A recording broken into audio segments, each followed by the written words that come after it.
At a time of great crisis, in the boardrooms of Hollywood, the legends foretell the development executives will return to Reboot It. Welcome back to Reboot It. The Reboot Crew is back in the saddle. As always, I am development executive in recovery, producer Bill. With me, as always, is producer, more of a producer than I am at this point, Billy Business. I don't know, debatable. Comedian and writer, Mr. Ed Greer. Hello. And of course, comedian, raconteur, karaoke host, and all-around nice guy, Ron Swallow. What's up? Don't forget professional rollerblader who weighs 158. Ron, thank you for kicking off this new episode with a check-in on your weight. I really appreciate that.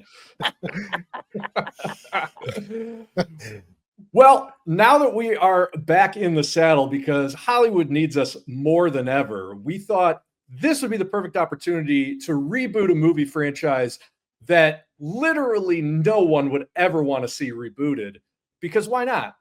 And so today, Billy, since this was your brilliant idea, why don't you tell them what we're going to be rebooting? I had to make you an offer you couldn't refuse to reboot The Godfather. That was terrible. But yes, we're rebooting No, that The was great. Godfather. Thank you. As far as I'm concerned, it was perfect. Was that I don't, was that Brando or was that That was a little bit. That was a little bit of everything. That was Timu Brandu. Okay, Brandu. yeah. That was Marlon Brando. Just a hair off. It's like the Jordans where he's golfing on the shoe on the label. Close enough. Yeah. It's like, when someone imitates someone else and then you do an imitation of that person imitating someone else. That was exactly what it was like. Perfect. It's less and less Brando as we go. Well, if we go back to the original genuine article, of course, The Godfather is on most people's top 10 list of greatest films ever made, including mine. Although I think we have a variety of different experiences with The Godfather in this group. And to that end, Ron, I want you to go ahead and start us off. Ron, what is your experience with the cinema classic, The Godfather? Well, it'll be no surprise to anybody that I watched it one time and don't remember anything. With my dad when I was 14 years old, I watched it. And look, I remember that it was intense. And I think maybe some people died or something. I legitimately don't remember almost anything. It's just so funny to remember all those tits from outer space movies. I remember every single one of those. There's no fucking sword in The Godfather. That's why. Nope. There's no big-ass martial arts film fight scene. They had to pull this sword from the stone. Whatever. Yeah, there's none of that. There's No none of that. dragging that Jensen Ackles had been Michael Corleone. Maybe Ron would have seen it. I mean, the avenues for this reboot are opening up right away. There's so many things they didn't do that they could have done. Ed, why don't you tell us what's your overall opinion and feeling about The Godfather? I mean, most anybody who's watched cinema in the last 100 years puts Godfather in this category of like the mafia movies that aren't trash. It was a trashy novel by Mario Puzo, and it got adapted for movies, and people expected a trashy potboiler film.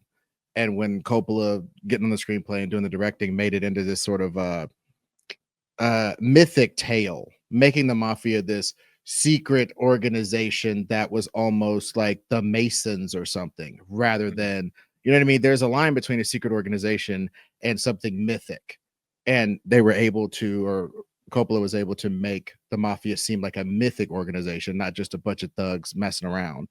So, I mean, in that way, it added sort of a fantasy element to gangsterism that was absent before. Yeah, and I will say, growing up in an Italian household, it was a fantasy that was wholeheartedly embraced by the Mhm. Italian American community because it Mhm. was like, yes, even as criminals, we are noble and honorable and people to be looked up to. And God Mhm. damn it, the whole country should know it. Mhm. Billy, what are your feelings on The Godfather? Well, I think as a middle-aged white male, it's my patriotic duty to mansplain this trilogy to my wife at least once a year. She's like, no, I get it. I just don't like it. I'm like, no, you just don't get it. Let me start from the beginning. Um, God, I'm so happy our audience is so predominantly male because Yeah. we would really be kicking ourselves if we had more women that watch the show. Bad choice of subject matter. I saw this. I kind of just put it off, and I saw this for the first time in film school in college, and it kind of has become like this. Like every year, at some point, it's like Lord of the Rings is going to happen and Godfather is going to happen. Although I do change up every year, whether I watch theatrical Godfather Part 3 or the new kind of coda. I hesitate to call it that difference, like a little bit of a recut, but it's the chronological cut. Yeah, it just makes more sense. It makes Yeah. like a pinch more sense, and the ending is a pinch sadder because sometimes living is sadder than dying, kids. But I do think that to Ed's point, like there's when you kind of get past all the like gangster stuff, like to me, I think it's really just like it's Shakespearean. It's like the ultimate tragedy. It's the sins of the father, and you're just watching this dynasty crumble. And I know like I'm a Star Wars nerd, but I do think there are a lot of parallels in the Star Wars movies that kind of come from this of, you know, Michael being you know, kind of falling to the dark side, although this has a much darker ending, you know. Yeah, I mean, I think it's sort of unavoidable. Like the Godfather essentially defined film throughout the 70s. And so with Star Wars being released around 6 years after The Godfather, like yeah, if you're dealing with themes of like family, destiny, and loyalty, you're gonna ape The Godfather. One of the coolest things I ever read was back in my film school days, one of the screenwriting professors had Coppola's original directing notes on the wedding scene. And these may or may not be available on the internet, but I remember this dude wrote pages of just sort of like philosophical thoughts about how he was going to stage this scene where really nothing happens. It's just sort of an overview of like, look at all these Italian people celebrating a wedding in their own way. It's like the first 5 minutes of the movie. And the whole thing was a treatise on power. Like every shot, from the angle he was taking to the relationships between the people in the shot, like he was getting granular about how do I set up every one of these power dynamics.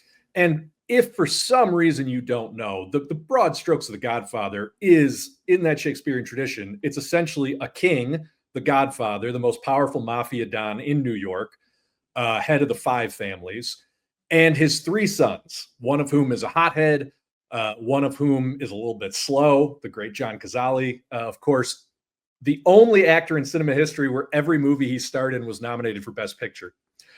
And then finally, his third son is one that the family is trying to protect and keep out of the family business, and seems like he's on the straight and narrow path. He's a World War II hero. He's got a beautiful, non-Italian, non-connected girlfriend. It looks like his life is on the right track.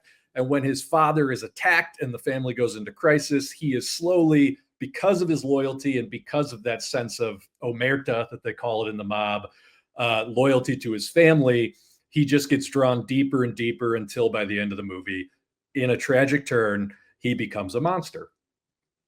Broad strokes, there's a lot in the movie, one of the densest thematic movies in the history of Hollywood. I don't know, is there anything anybody wants to add in terms of just what this movie is really about at its core that we need to keep in mind as we reboot it? The only obvious thing I'll throw out there, and then we can kind of jump into it, is I feel like The Godfather at its heart is, I don't want to do this. I really felt like I was above this, or that I had, let's say that your dad had to commit a bunch of crimes for you to go to school and be an upstanding citizen. And then you can't even be a damn upstanding citizen because the crime stuff needs you. Like Mhm. it's the sins of the father, for lack of better words. It's generational trauma. Yeah.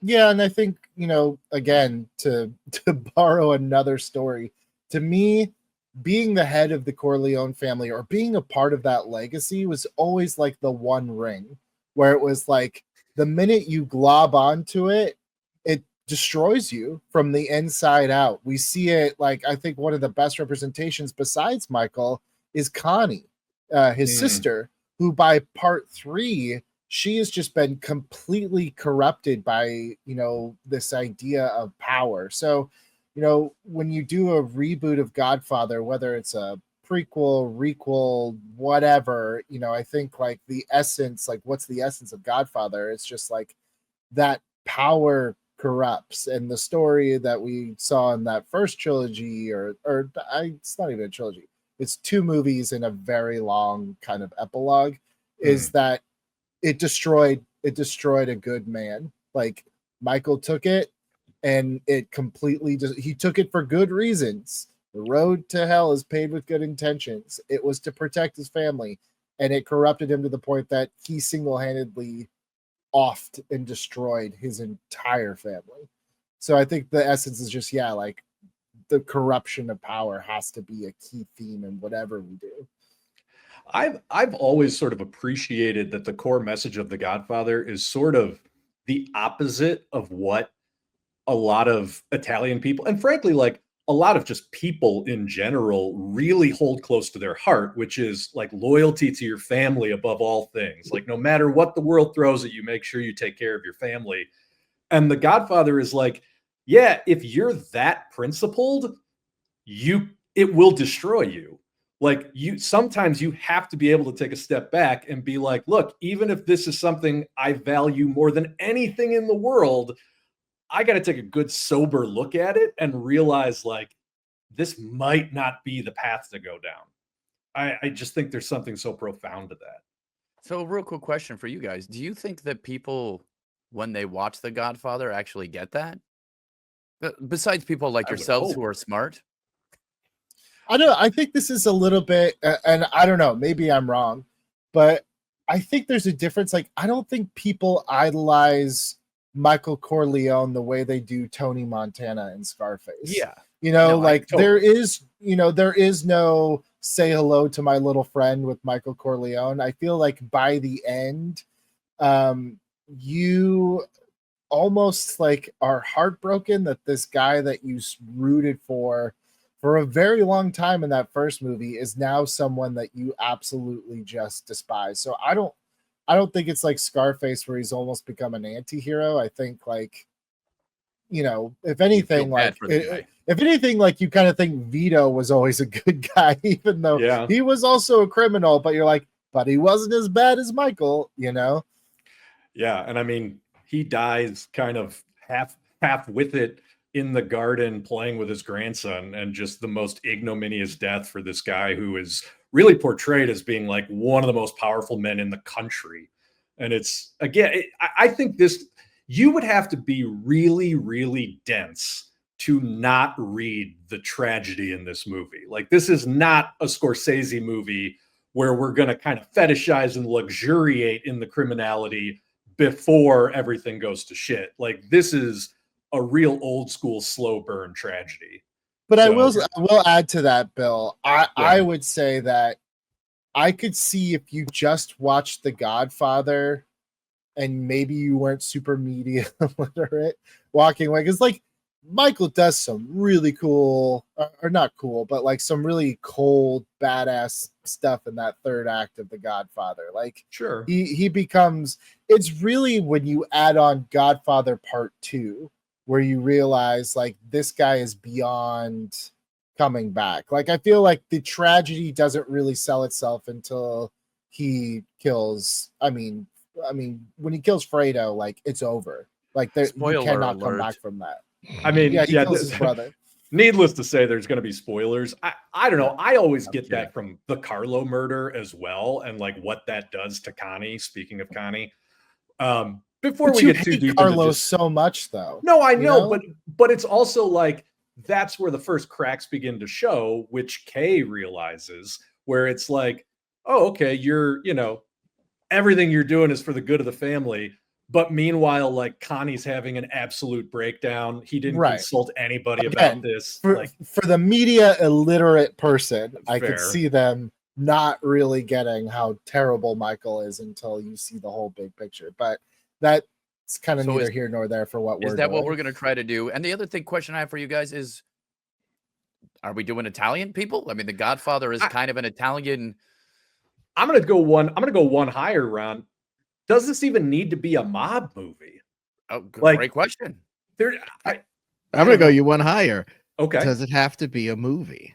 A TV show. I see. You know what I mean? Like I'm just saying, just throwing it out there as a hey, boom, boom, boom, boom, boom. Let's really Sure. kind of start nailing it down from that wider perspective, you know. Because these days, the freaking Godfather would be prestige television. That is just a fact of life. Oh, we for don't have to sure. obey that because we're in this in this hyper reality, and where we've been tasked by certain executive jerks who own this property that we have to do this. We have to do this. So I don't know. Do we have the latitude to do it as a show, or is it a mandate of being an actual just one-off movie? Because I think my take on the Godfather material is all three movies worth, which is more like Billy said, the first two, and then a coda. But I think the rhyming nature, to borrow a George Lucas thing of you die in the garden playing with your grandkid, that happens like twice in the series. You have this ignominious death that they're leading this giant life. You have this started out trying to be a hero, and the very road to heroism leads you into hell. You're like, wait a minute, I was going to Valhalla and I ended up in Hades. You know what I mean? That's kind of, those themes should be there, but it could be about anything. Silicon Valley, a freaking a restaurant. I don't know, maybe not a restaurant, but you know what I'm saying. All sorts of businesses, politics, military, industrial complex, all this sort of stuff. Could be a romantic comedy about a guy who gets named the Godfather to a child, and it turns out the godmother is like his perfect match, but they hate each other, and so the whole thing just becomes a fun comedy of errors. Yeah, But also Sydney she's in the- Sweeney and the Godfather. Oh, dude, Glenn Powell. Yeah, well, it's funny, like a guy okay, just spitballing with what Bill said in the spirit of if it was that, and the guy's like, maybe he comes from a hardcore Italian family or hardcore whatever family that has gangsterism in him, and he's like, no, I'm gonna marry some nice clean girl from some Ivy League college, and I'm gonna get myself out of the life, and he marries her, and it turns out she's part of like the Russian mob or something. It's like, oh no, I tried to get out and they pulled me back in with their strong legs from doing gymnast stuff. You know what I mean? It's yes, by the way, I could see it. I think it's a tough question because it's like the first movie pretty faithfully adapted Puzo's novel. I mean, Puzo is a credited screenwriter, and Puzo's novel even has become so secondary to the movie franchise. Like, if we're using the title The Godfather, I just don't even know what sort of expectations come with that. A part of me just does want to say, like, yeah, let's do something really weird and mess with people's expectations. But I don't know if you just completely. Well, let me ask turn you guys one more question. This is the question you always asked us, Bill, off- and that's, what does other people expect from something like The Godfather? What does the audience expect from The Godfather? That's where I feel like we could get into trouble here, because I genuinely think that, like, if you make The Godfather and it's not Mario Puzo's The Godfather, like, realistically, most of your audience would jump down your throat in some fashion or another. Can I throw out the other side of the coin? So we Go. have the nothing like whatever. What about this idea?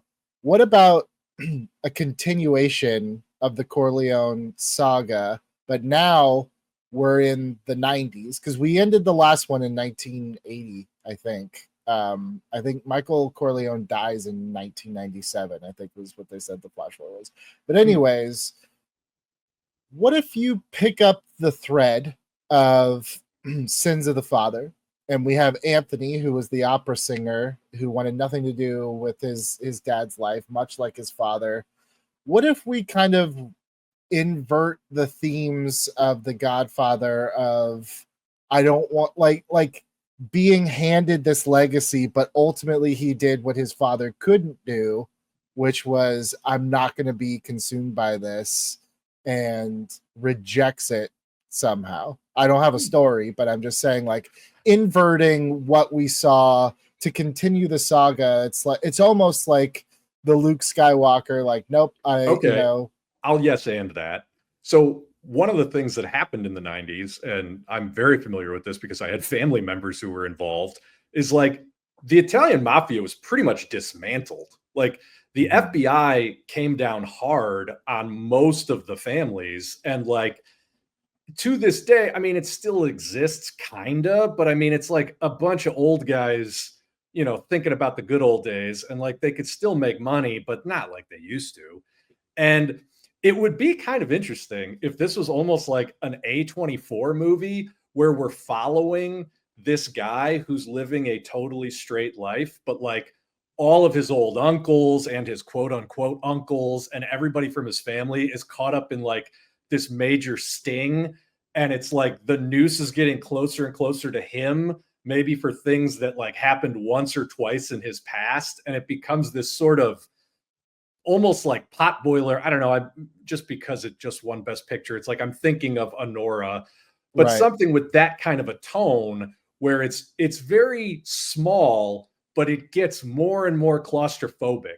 Where it's like, dude, I'm just trying to sing opera, and like my kid is about to start college or whatever. I don't know exactly how the timetables would work, but like, I mean, I would say like what if he like changed his name? Like, think about it. This poor kid, he got shot at in his home when he was a kid.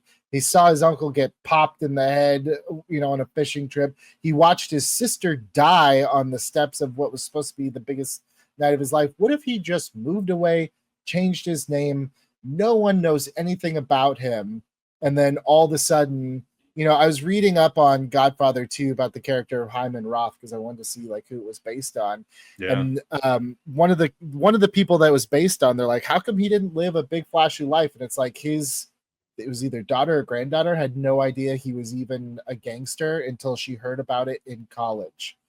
And she was shocked because he had hit it so well. It's like almost, like Ewan McGregor doing the Shining thing like years later. It's like, what if this guy just has a ton of trauma and he's tried to run away so hard from the Corleone family, and then you have dingbat Andy Garcia from Part 3, who maybe he's the one that's just like, I'm not letting this thing go. And it's just like, dude, it is over, Yeah, it's like somebody shows up at his door and like dumps a bunch of money or dumps a bunch of incriminating evidence and is just like, hey, you take care of this, or like, I'm going to fucking kill your family, sort of a thing.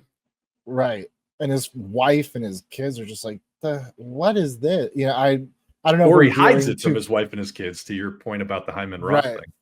I don't know if you're veering too much into like a nobody type of of a movie, but I just think that, like, if we're not going to do something different in terms of like completely different, then I would say like finish the story of like end the cycle of abuse, end the sins of the father with the last remaining Corleone son, and then really put a bow on that family's legacy.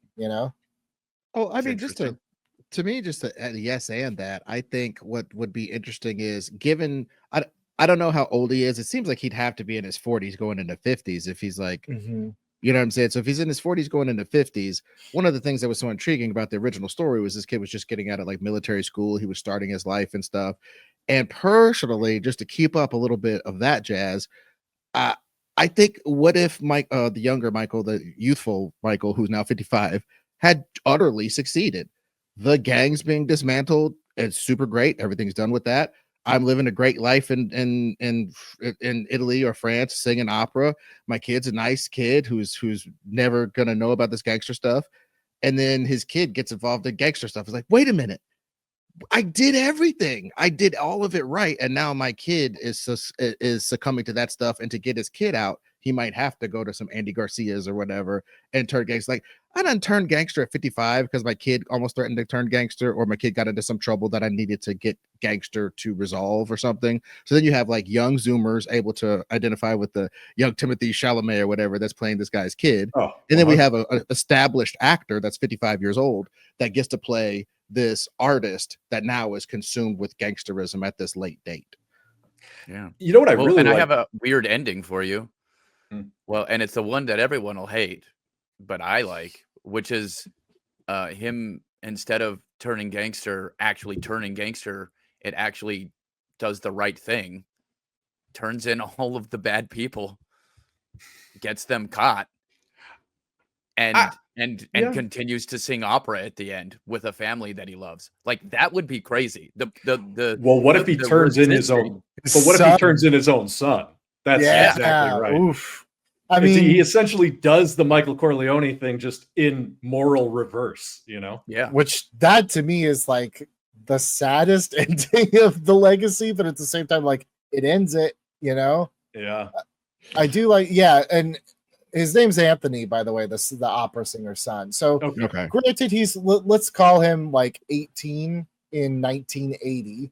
So if you want to, and if I think Michael has to be dead. Like we just don't want to bring that up. So we can't. It's got to be Al Pacino shambling around this movie. No, this has got to be like either 1997, like you started at his dad's funeral, or like 2000 or something. Hey, we can even have Al Pacino in the coffin. You could. Probably not a great idea. We pay him $1 million, just like Brando. Pay him $1 million to show up in the coffin. Oh, that's like they paid James Caan like just as much as they did in the first movie to have one scene in the second one. Just like wild, crazy stuff. So I want to go. Wait, I want to go back real quick. Ed, you mentioned like, what if he's living in France or Italy? Something that's kind of interesting that maybe I just always like. If he's living in Italy, there were all kinds of like weird. There's like political unrest in Italy in the 2000s. Because Berlusconi, who was prime minister at the time, had mob connections. And there were like all these corruption investigations. Like it was a really fraught time in Italy. It'd be kind of interesting to use that as the backdrop of the movie in the same way that like the Cuban Revolution was the backdrop of Godfather Part 2.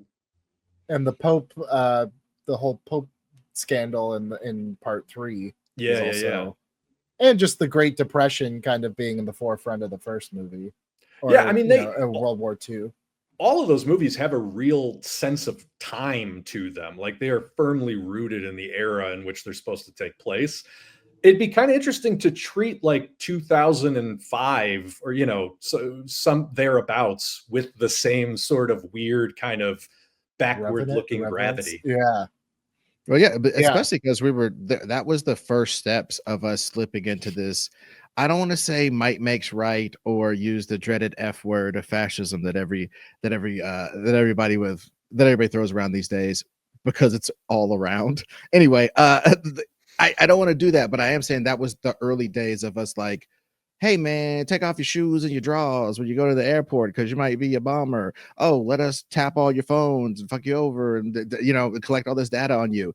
Let's make a bunch of apps that collect data on you, and you just click permissions all the time to make it so, and it's okay because we're saving you from terrorism.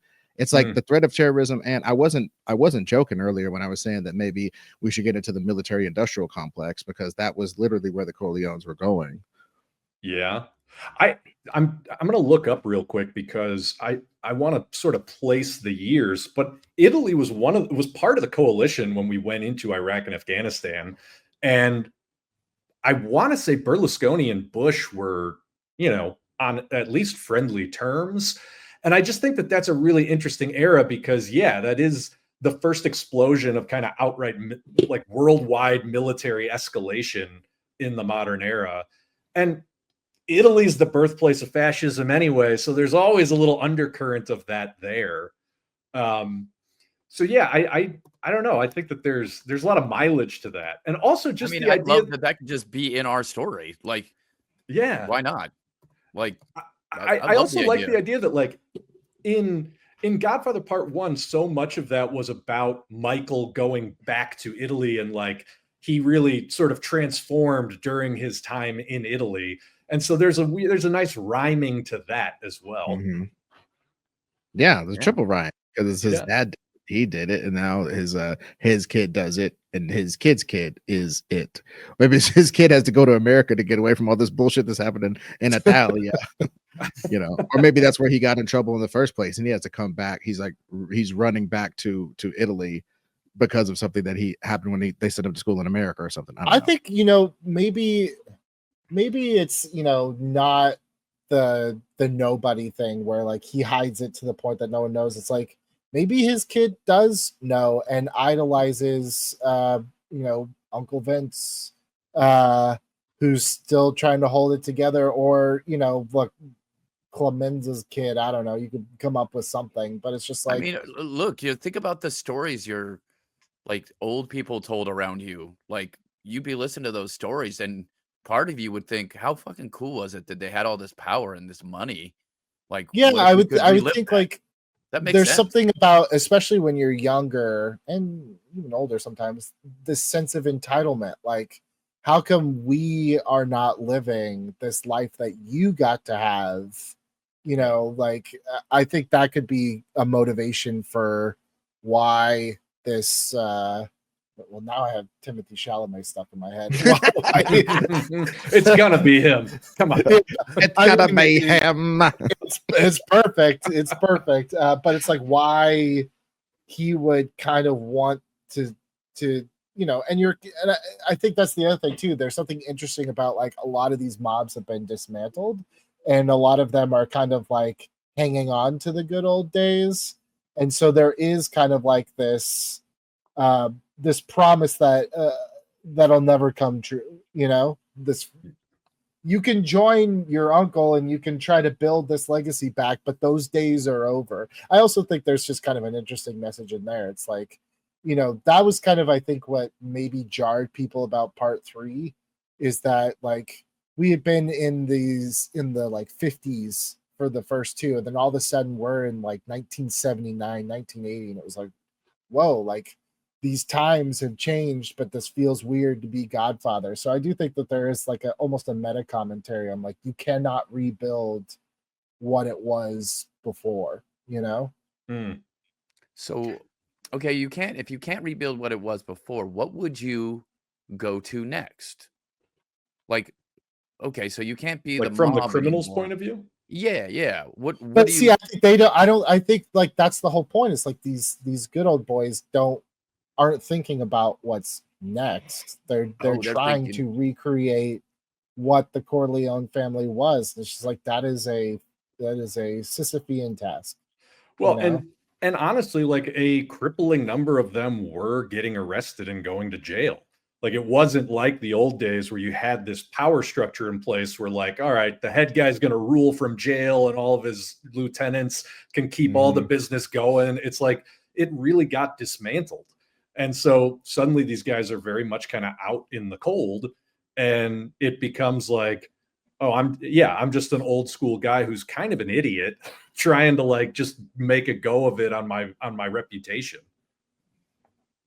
Interesting. I Well, mean, what was up with Sonny's kid, so he's a hothead, Yeah, see, I like stuff like that. Yeah, like it's a Sonny's kid meeting, what'd you say, little Anthony? Was that his name? Anthony, yeah. Yeah, Well, Sonny's, Anthony was Michael's son, so we would right. just be inventing a Michael's grandson, Yeah, and so yeah, I'm just a big James Caan fan.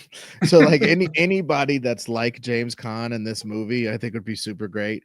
And I also think the consigliere type shit, I think we need to figure out that character, because that's like it's a big part of these movies. The person who kind of knows the way stuff is going and knows and has a sort of a conservationist attitude towards the family, even if they can't directly be part of it. I think almost like the Jared character from Silicon Valley. You know what I'm saying? He's like this person who's like not a coder, not an engineer, but recognizes the talent, like the Salieri of this sort of criminal enterprise. like that whole thing with the consigliere role. I think that's interesting in the modern time, or even in 2005. I mean, that's what part 3 was like.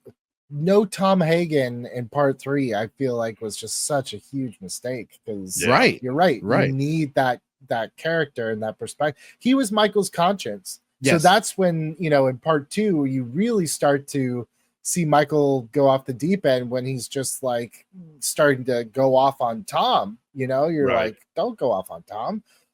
So yeah, I don't know who. Again, like I do feel like in terms of like legacy characters, I think Vincent makes a ton of sense. But other than that, I think you start just inventing kind of new characters, Yeah. I mean, I was thinking about Oscar Isaac, a guy we've used before to be the outsider who knows what's going on. Might be. There's an interesting. I mean, there's an interesting argument to be made that like maybe somebody is trying to broker some deal with like South American or Mexican cartels. Like he's coming in as like, look, here's an opportunity to stay relevant. Like you're going to essentially work for us, but I'm talking from the cartel side. It's like you're going to essentially just be an extension of our operation, but like you keep making money, and maybe if there's arguably they still own some real businesses. Money laundering happens through real businesses. They have real businesses. The cartel can't get real businesses. They go to the guys who already have real businesses. I guess like what we would really need to figure out is like, why does anybody need Anthony? He's never been a part of this, and he's been away from all of this for years.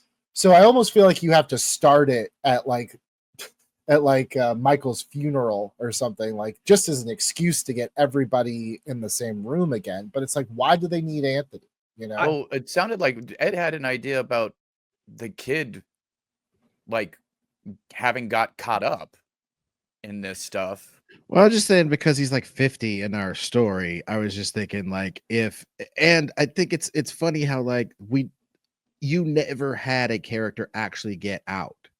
And I think it'd be really awesome if Anthony got out.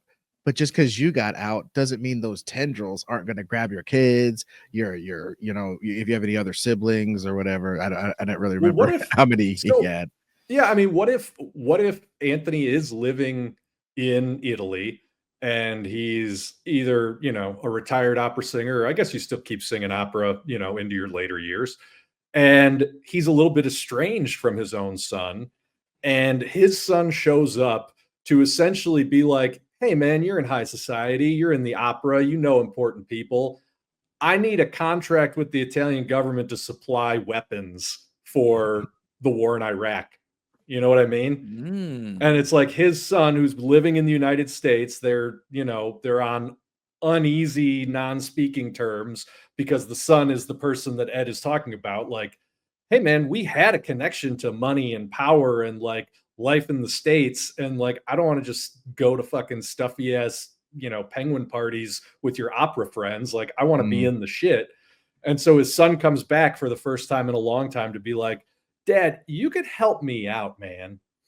And like, because he does still want some relationship with his son, he entertains it. And then it's like, through the relationship with his son, he starts to realize that like that net is closing in. Like they're losing business opportunities. They're losing people. Like shit in the US is not good. And maybe it's almost like, if I don't help my son out, then my son will start working with like Mexican cartels. And I don't want that. So maybe if my son is just a middleman for fucking AK-47s or cruise missiles to the Italian government, like that at least is a better life than working as a cartel, vassal. What if he doesn't say right away why he's come back? Like what if it's under a different guise of whatever it is, and it's through the repairing of the relationship that Anthony starts to realize that he's actually digging into the past and trying to use that side of the family, Okay. What if instead of starting at Michael Corleone's funeral, we start at Anthony Corleone becoming godfather to like a government official's baby? They're very close. This opera singer and this MP in the Italian parliament. Yeah. asked Anthony to be Godfather, and That's that's why hot. Anthony's son shows up to be like, hey, this is great for you. I know this is an important role in Italian culture. Like, I'm just here because we should bury the hatchet, man. And so it's like, oh, that's Yep. nice. You're showing up for that. That's nice, man. I like it. Oh Yep. man. Oh, and it's so insidious. I see all these little dinners on the patio, chatting to be nice to each other, to catch up, right? It looks like they're really connecting. I mean, that's very, very Michael Corleone. That's literally what he does to Fredo in Cuba. He knows exactly what's happening, and they have a whole patio scene. But I also love the idea of starting with the christening, because like poetry, you take the climax of Godfather and you start this movie. The juxtaposition of the two, I think, is very, very interesting, and it's great foreshadowing for anybody who's kind of paying attention. And it just very cleanly establishes, like, okay, this guy has a connection to somebody in power that's obviously quite close. And so that's something that, yes, we don't know yet, but his mobster son is going to be very interested in that. Yeah, and I also think it's like one of those things where you get the all the accoutrement, all the trappings of being a gangster without having to do no gangster shit, and the toll must be paid. You know what I'm saying? He's gotten they're the people who trumpet him and really like his music, but know about his past. That's part of it. It's like, oh, he came out of a gangster. He's like a gangster opera singer. You know what I mean? He was never gangster. He wanted nothing to do with his father. And it was because his father got back into his life that it literally came up to the front door and shot his sister dead. So he wants that's what I'm saying. Nothing. But it's still there though. You know what I'm saying? People still perceive it, and he hates it, which adds more emotional gravitas. Yeah. Well, just to build on that a little bit, I don't even know how much you'd get into it in the movie, but it could be part of the story, the backstory, that like it's only by the grace of Michael's connections in Corleone, the city Corleone, that like he now has connections to the government, because like those guys who were part of the mafia, in the 50s, their families are now just important society members in the 2000s. Right. So you, like I said, you get all the trappings of it without ever having to pop anybody in the head or whatever. Like the rich kids who get to play polo, they didn't invent microchips or whatever. Their dads did. And that affords them the ability to kick it with all the sultans of everything. And then next thing you know, they're gangsters too, because that whole world of kids are the people who are going to carve up the world. You know what I'm saying? They're the 100%. Ones who are born with the connections to do so. I mean, I think it starts off, the kid starts off actually maybe partly doing it legit. Like, yeah, he wants the connections with his dad, but doesn't necessarily that bad. Like, he's just trying to get connections to do a job for a thing that exists. And then maybe the cartel is like, hey, you have this opportunity with all this money coming in with weapons to, make some money disappear. And then maybe reappear in your account. And he just thinks to himself, well, now I can do both. I can do both. That's interesting. I don't know.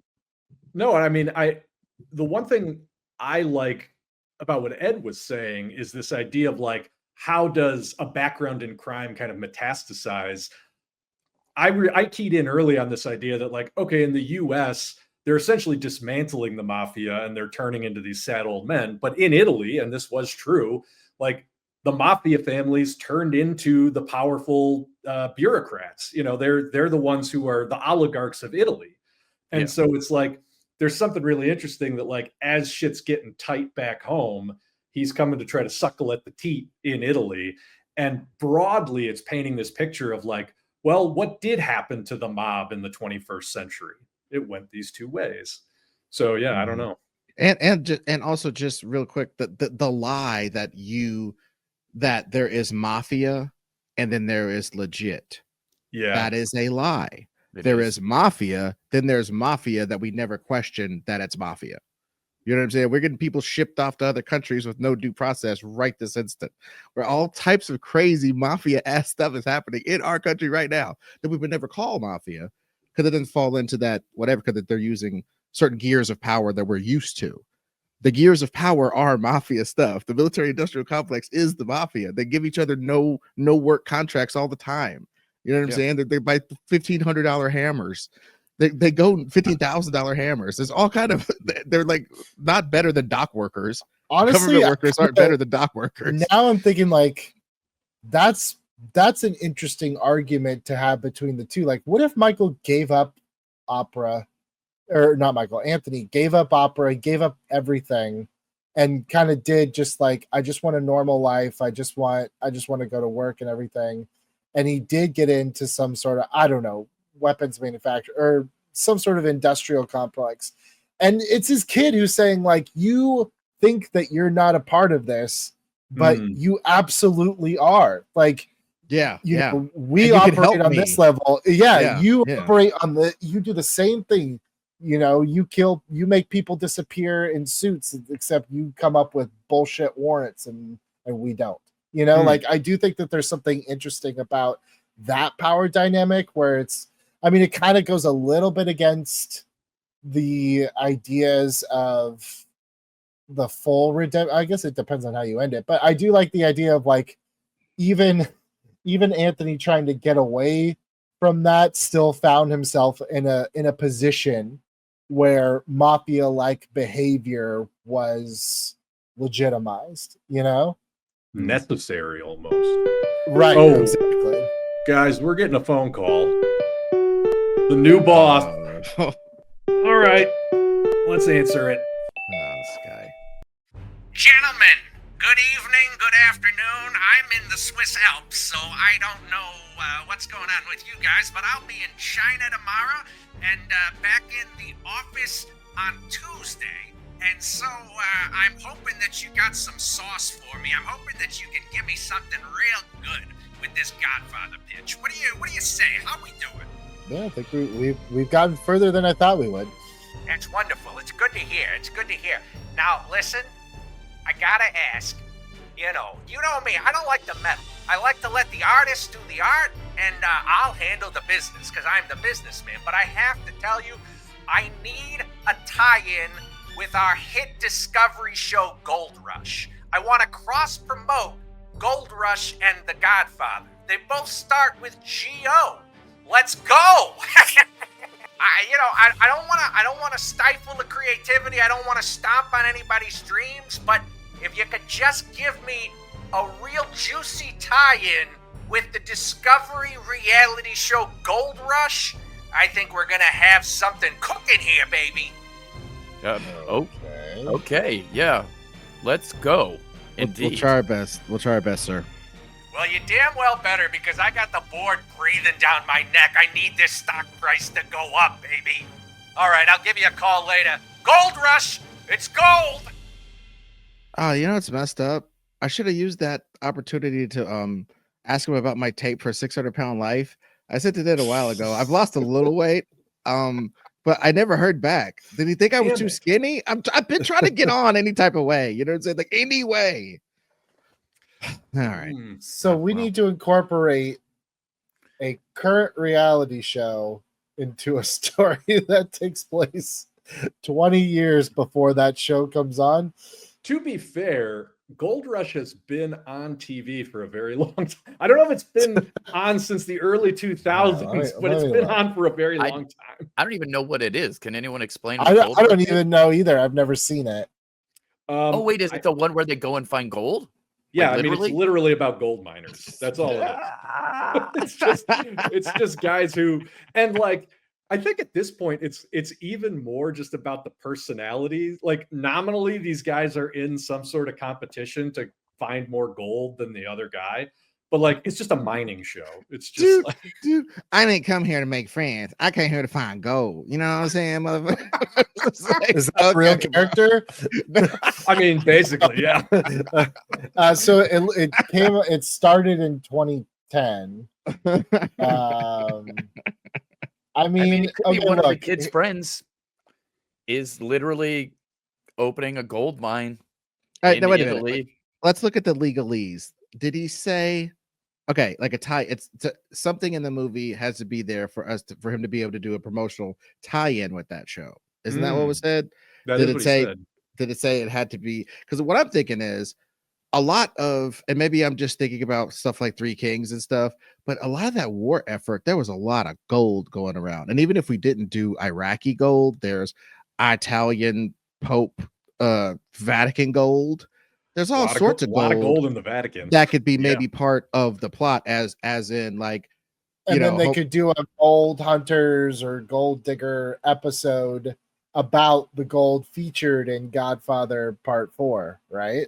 Is that where you're going? I don't think they do history of on that show, but maybe. Well, now. well, Warner Brothers doesn't own Godfather, but in this world, baby, a lot of things are not as they appear. Well, this is taking place in 2028 after Warner Brothers has bought Paramount. So there you go. Yeah. So here we go. Yeah, that's what's really going to up the stock Yeah. price. I mean, yeah, we could have some sort of, look, the whole backdrop of like Godfather Part 3 is like a big real estate deal. So it could just be the connection is for. Right. And hopefully let me ask you guys something. Do we need some action in this movie?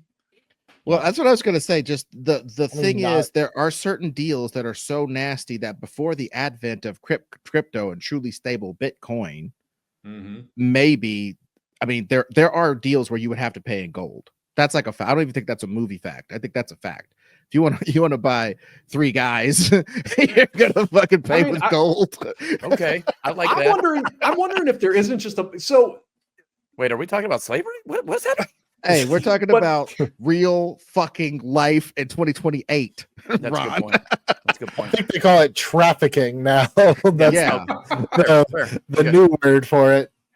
So I will weigh in as the person who I guess knows the most about Gold Rush, despite never having watched an episode. I did produce in that sphere of television. So it's essentially about these guys who are like independent operators of gold mines.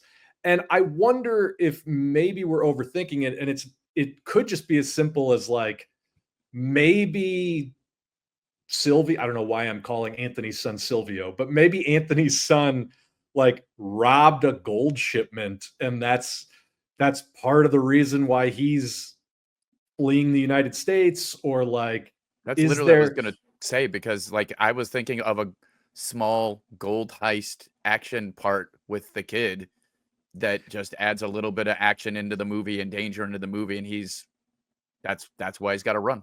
Yeah, but also just a yes and that even the gold is not just so I could be rich and I'm gonna spend the next part of the movie fencing gold.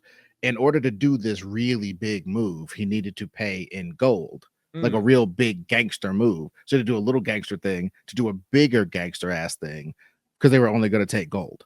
You know what I mean? Like I think something like that could be interesting. What if we get real ambitious with it, and it's like through the Italian government's contacts, they're trying to like do a deal with the Saudis or something. Like it's a real shady 3-way thing, and that's why you have to pay in gold, because it's like, I don't want to fuck around with, currency that could go up, could go down. I don't know where, I don't know if it's traceable. Like, the traceable. You bring me a couple million in gold, you get this contract, something like that. And I just think it gets you into this rarefied air, the gold jazz, and it seems like really organic. And then we get back into the story of like, okay, if your dad thought that he'd done a great job with you, you know what I mean? Like even Vito Corleone, it seemed like he thought he'd done a great job with his kid. My kid's going to be a square. I'm going to live forever. Like what gangster thinks I'm going to have to pass my stuff down to my kid? I think in the movies, we think of guys doing that. But I think in real life, a lot of these gangster guys think they're going to live forever. And they know that they're the only one who knows how to do it. And they look at their kids, and 9 times out of 10, they're found wanting, in regards to the toughness that they had growing up. You think that little fuck from The Sopranos would be really leading the gangs later? It's ridiculous. Definitely not. Him and Meadow leading the fucking thing. It's ridiculous. There's something interesting about Vito passing to Michael, though, because he's just like, I never wanted this for you, but this is the way it has to be. Like he still makes that choice. And it's almost like that conversation that they have in the garden, the two of them, is kind of where it's like, well, it all falls apart from here. This choice that you made, it's like, was still selfish. because you could have let Michael go. Like you could have, Mhm. you couldn't have stopped him from killing that police officer, but you could have stopped it right now and you didn't. And I do wonder if it's like, we've talked a lot about the history and gold and Italy, and I think all that's important and it's great. But like, what is the relationship? Because ultimately the Godfather is about, family, fathers and sons. What does Anthony, it's almost like what is the choice that Anthony has to make in order for it to go differently than the way of Michael? It's like if you're going to try to kind of make these two rhyme, essentially, it's like what is that choice? What pushed Silvio, which now I'm on board with, Yeah, I'm on board with it too. It's a great name. Is it that like he didn't realize that Vincent was in his ear in the States and he wasn't paying attention? Or was it something where, like Anthony was so riddled with PTSD from all the trauma in his life that he pushed his son away? Like, there has to be a reason why, Are we still going with your idea of he's quit singing opera? I don't know.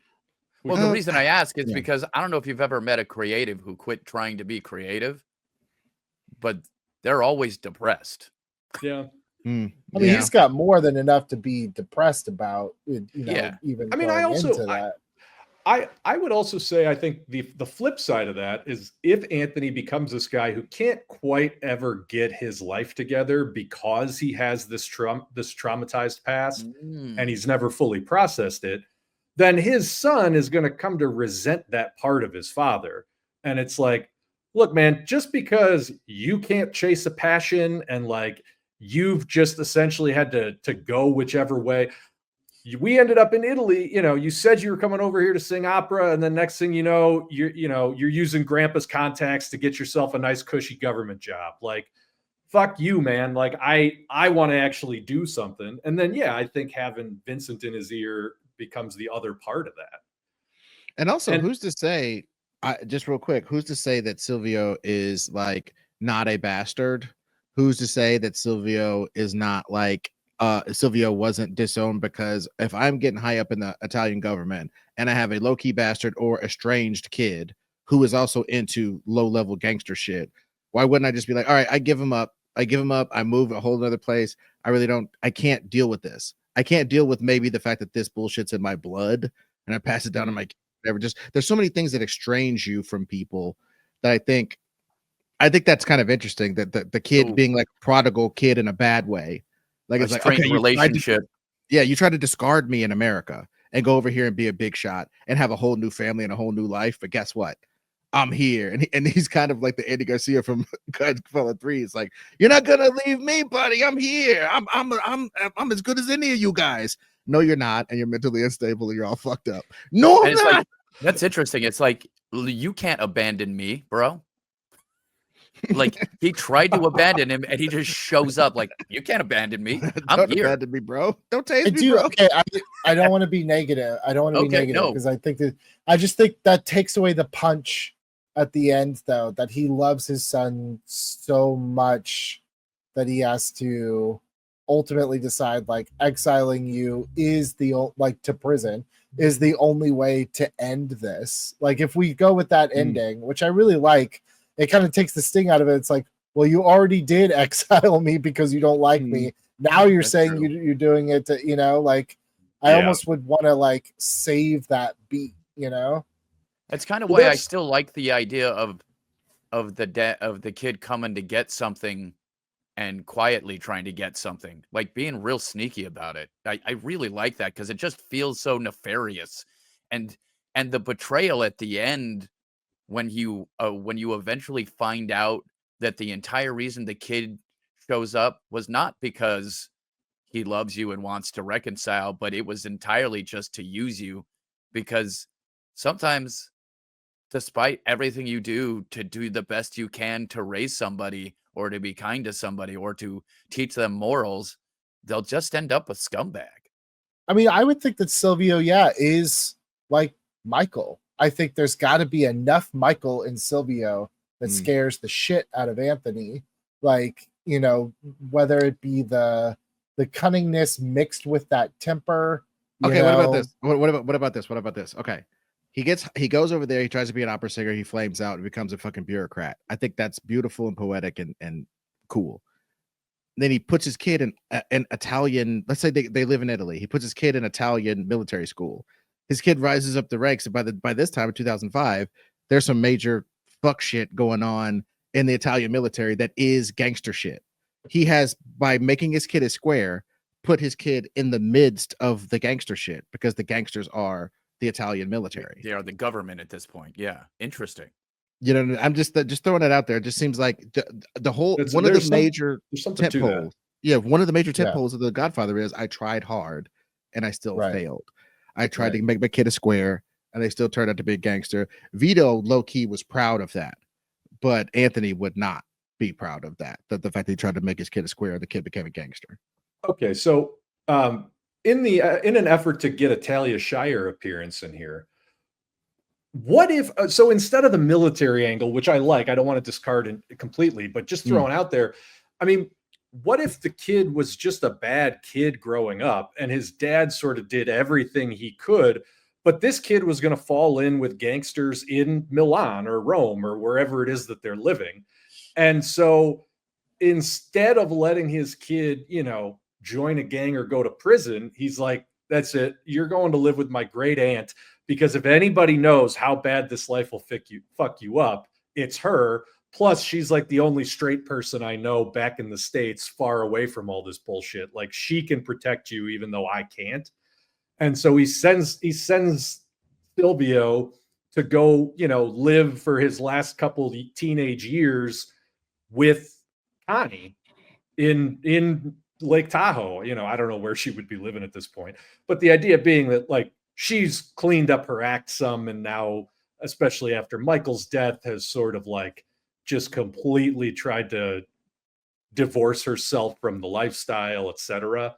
I was gonna say, like, you'd almost have to, because like in part 3, she's arguably the worst out of all of them. She's the one that's, you know, encouraging Vincent to kill all these people when Michael's like, you got to stop this, you know. So she would have to have had some sort of major epiphany, which is fine. I don't want to be the, you know, the canon police. Well, or it's almost like if he tried to send him away to somebody to be safe and be cool, and he ends up with Connie, which would be the worst thing ever, given that attitude. I think that'd be great too. I think that works just as well. I think that, the big idea is essentially that, like, oh man, this kid's going to get caught up in the mob lifestyle here in Italy. I don't want to leave my cushy ass job, but like, he's already been to juvie, or whatever the Italian equivalent of juvie is, once or twice. It's like, I'm sending him to the US to be with somebody I trust. But then eventually, because the kid is a bad seed, he ends up connecting with Connie, and Connie connects him with whoever. And now he's involved in the lifestyle over here. And by the way, he's been keeping it from his dad because he doesn't want that noise. You know what I mean?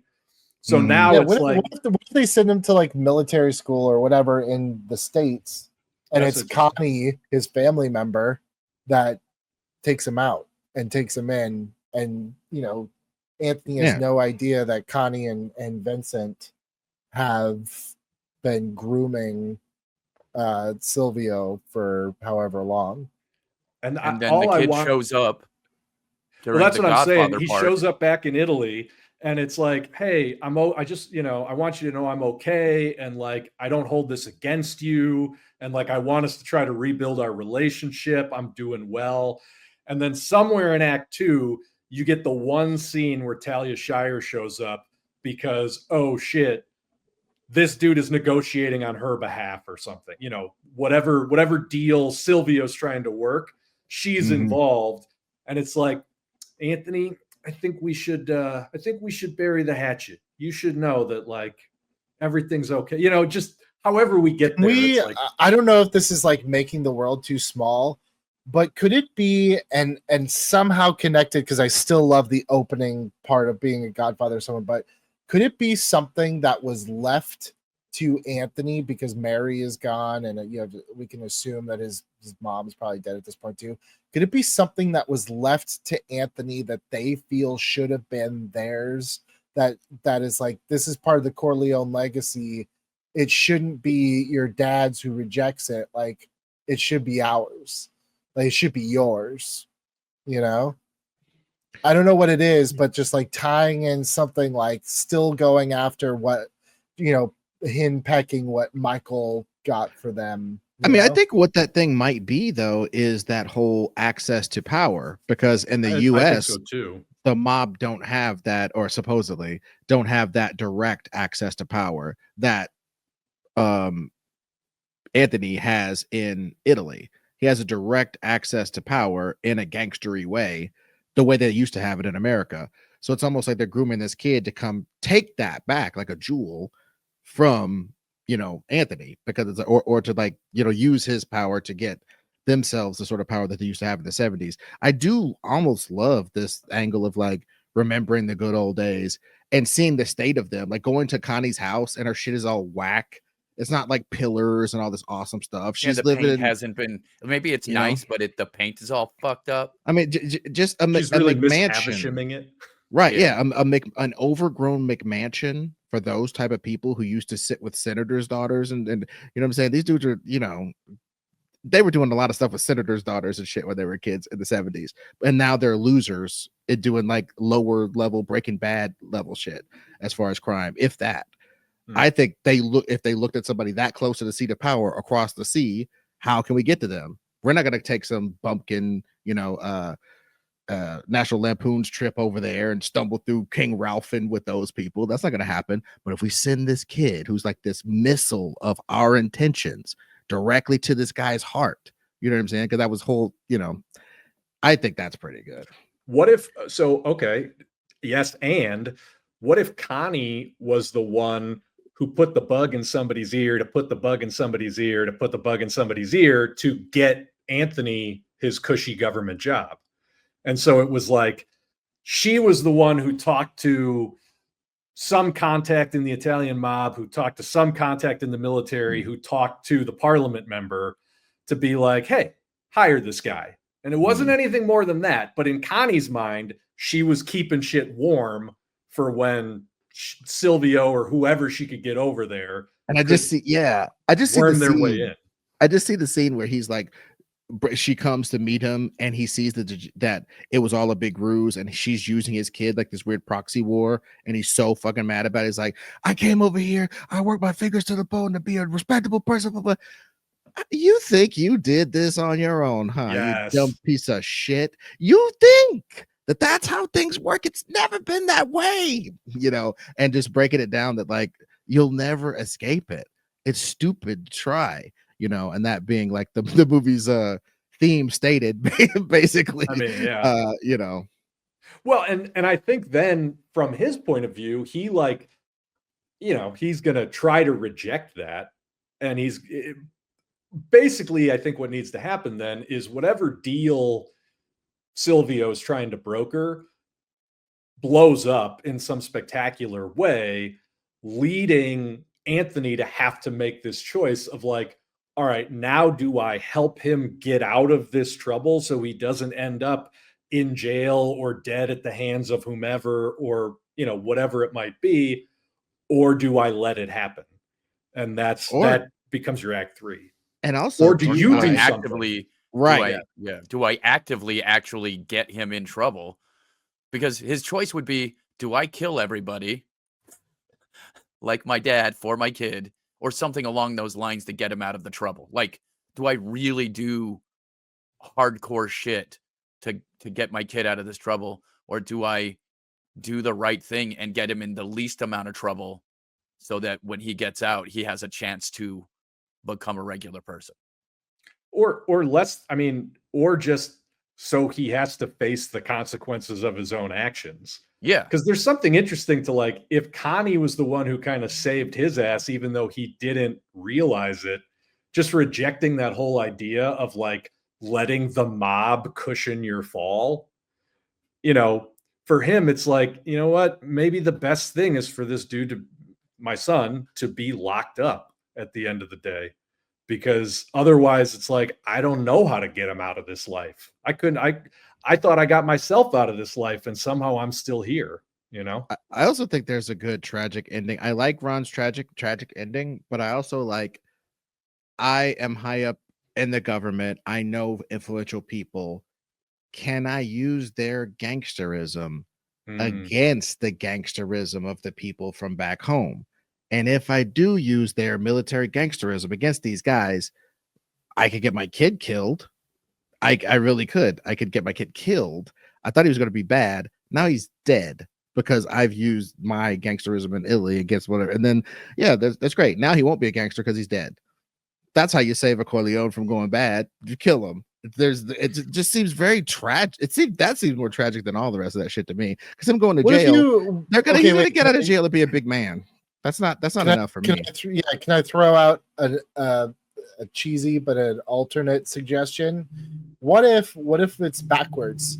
What if the only way that Anthony's like, this has to end, is somehow some sort of self-sacrifice, and that's what ultimately turns the tide for Silvio, is the one thing that both Godfathers really never showed, which was compassion.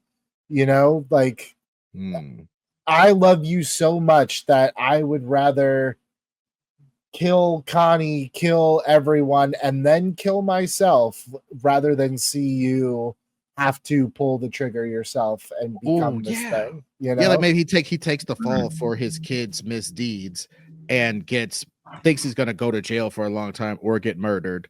But then it's even worse than that. Like he's killed on the way to jail and they blow up everything. You know, there's a big bad thing, but at least his kid gets away scot-free because that stuff that he did, the sacrifice, just like he gets away with it. It's like there has to be some sort of right change. The kid has to come to the pardon the phrase because I don't believe in it, but the come to Jesus moment where the kid finally realizes, oh, this is what he's been fighting for the whole time. Like, I've been a little But shit. it also just goes with like, my dad has abandoned me and never cared. It's like, no, I cared so much. I would rather throw my life away. I don't know what movie I was watching, but Allison and I talked about it. I was just like, you know, if for some reason my kid ever came at me trying to kill me, I'd be like, give me the gun. I'll kill myself because I just would rather you not throw your life away on my account.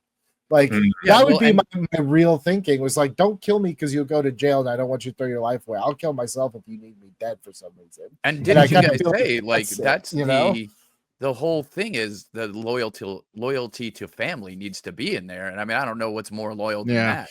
Yeah. That's interesting. No, that's damn right. Yeah, a big follow your sword for your kid. I'm totally down with that. I really think that's cool. And it's one of the things the other guys never really did.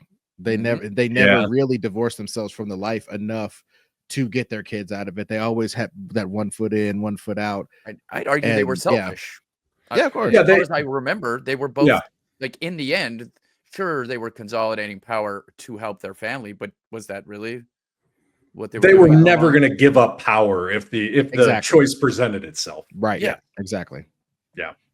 Well, so one of the things that I feel like as I'm churning through stuff in my head that I'm getting hung up on is like, I don't know the exact political ramification or like the exact political machinations that we could tie a lot of these choices to. So it's like, is it some sort of anti-corruption crackdown? Is it sort of this growing left-right divide that was also happening in Italian politics? Is it something having to do with the Middle East and like providing arms or weapons or a drug trade or whatever through Afghanistan, through one of the countries on the periphery of the war?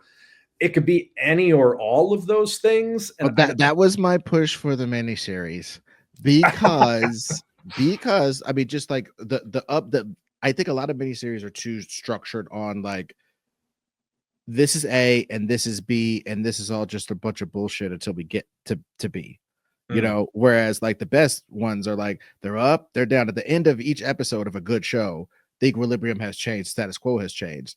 So an episode about him coming over, an episode about what caused him to come over, revealing that he's got nefarious goals, but he hasn't really, displayed them. Some sort of weird little heist he could do to show that he's trying to be a gangster, or some heist he did back in, the United States. I'm just saying some of these events that equal up to, I have a criminal kid who's coming to fuck with me, and da da da da da. And then the military part, homeboy being like, oh, I'm just a bureaucrat. And then he has to sign off on this weird thing that's really gangster. And he's like, oh, fuck, I really didn't get away from this. The kid's kind of right, And then that thing showing up later as like, oh, fuck, I'm going to have to take the fall for this giant arms deal. That's a real gangster thing, and ruin my reputation to save my kid from being caught up in it, or blah, blah, blah. I'm just saying, like, a miniseries gives us an example, or rather an opportunity to set these various things up without it being just ramrodded in there. I have no problem with any of that. Yeah, I agree. I mean, I could see, honestly, I could see it going either way. And this is where like the weird detail stickler in me just feels like, no, we need to work out exactly what all those little weird illegal deals are, which I don't think we're going to do right here and now. But like, I think a lot of the structure, and frankly, a lot of the supporting characters are going to be dependent on like, all right, do we need somebody representing the military? Do we need an American military guy? Do we need a Saudi guy? Do we need a cartel guy? Like, we've thrown all these ideas out, but it's really in the plot machinations of like, all right, how do they weave together that you decide like, all right, this is where we're going to get kind of our Tom Hagen consigliere conscience on my shoulder guy. Here's where we're going to get the Sunny style hothead. Here's where we're going to get some new type of character that doesn't have to be a Godfather archetype, So is there a love story for the kid? Like, I don't, maybe. I feel like Godfather's never been. I mean, there certainly is, the love story of Kay and Apollonia, but it's like ultimately at its core, like the love should be the father son. I think. Yeah. Okay. And to your point, Bill, like I think we have a great story. Like we probably have to figure out a plot, but in terms of story, that's ultimately what Godfather, what makes it enduring though, right? Like, I don't think anybody remembers half the Hyman Roth shit that they were trying to do in Godfather Part 2, but you remember the betrayal of the brother and, the emotion. So that was kind of like the most I wanted out of whatever we did was like, does it continue that thread of, the emotional continuity, which I feel like this story does. And also, this is a little late to interject this, but could Anthony have had two kids, one of which is sacrificed at the end of the story, and one of which it has an opportunity maybe to go straight, but then doesn't, like a boy and a girl, blah blah. I don't know. It just feels like, I know we've gone this way with this one kid. I'm totally fine to keep it one kid, but I'm just saying, as far as a character that symbolizes the possibility of something going like right, besides, because I think part of me just likes the tragedy of Silvio failing too at the end. Anthony sacrificing himself, but Silvio isn't really free. He's just maybe not dead. All right. Or something. What I mean? Well, check this out. What if one of his kids is like very special needs? And we could obviously portray this in a very sympathetic way. And Anthony could be a very good father to this kid. But that's another reason why Silvio would be a little bit feral as a child, is like he just can't get the attention that he needs. And it would be a little bit of a callback to the Fredo thing, where it's like, whatever that genetic abnormality is runs in the family.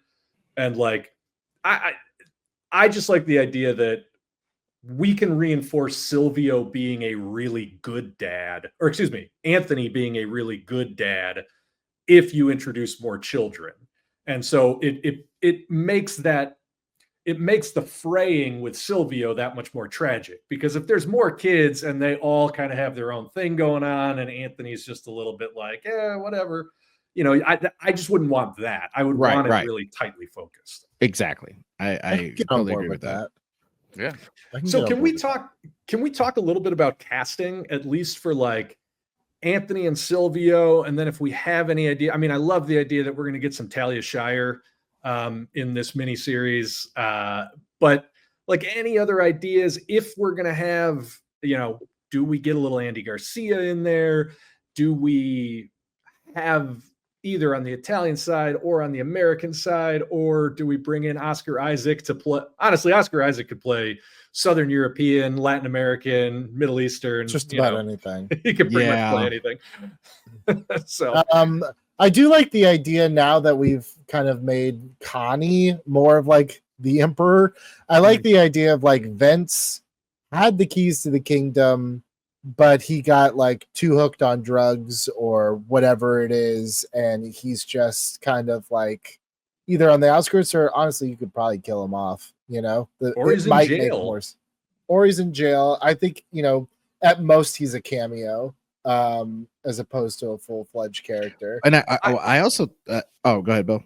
No, I was just going to say I would like to maintain that element that, like, in the United States things are going badly, and like I think the more you kill people off, the more it just feels like that's the cost of doing business. But if these guys are all serving life sentences and like there's just nobody left on the outside other than Connie and like a couple idiots, that feels a little bit sadder. So I like the idea that like Vince is in jail for life. You know, anybody else from Godfather 3 is in jail, and we're just in a state where it's like things are not tenable in the United States. Well, it'd be interesting too, because then Connie has a reason to pull Silvio in, right? Because Silvio's probably pretty bright. But the two morons that she has, she can't send them on jobs because they're gonna fuck up these jobs. Yeah, and they're probably old, and it's like, oh, I got a young dude who's smart and willing, and like that's in short supply around here. Yeah, but also has some. I was just thinking of, you know, we were talking about the consigliere character, and again, I don't want to become like canon police or lore police, but it's like we do know that like Al Neri was Michael's bodyguard and then becomes consigliere and is kind of does all his, you know, like he's been with that Corleone family for a long time. So it would make sense if like whoever is guiding Anthony is maybe from that family, the Neri family. Or the Pentangeles, since they were based on since they're kind of owed, you know, or they owe the Corleones, you know. And they're based out of Italy, you know. Yeah. Yeah, I mean the consigliere character being sort of like but again, I like the fact that Duvall seemed to be, hey man, this is how you stay cool and keep it legal looking and keep it straight and don't be too gangster and da.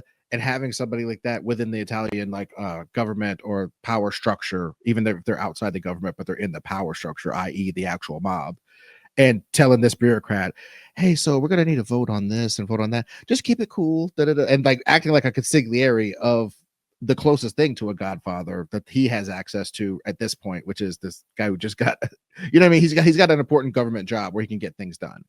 So it's like he's sort of being a consigliere to somebody who doesn't consider themselves a godfather at all. But I also people acting like they're good enough to be a consigliere. Somebody crazy trying to consigliere somebody, like you were saying, Andy Garcia from jail, trying to be the smart head guy of the gangster shit. It's like your gangster shit is outdated.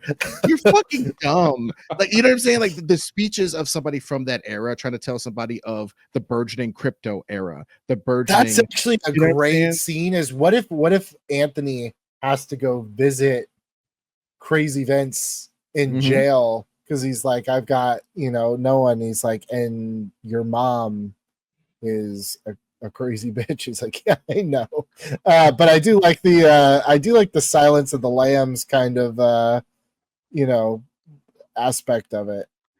The other interesting thing is, like, Ed, you were talking about like proto Bitcoin guys. We are right in the era where like the sons of all these dudes who are still trying to be mobsters are the roided out Ed Hardy t-shirt, like on coke all the time. Oh, yeah. Like those types of guys. And I think forgot about the Ed Hardy phase of American history. See so much bling on these shirts.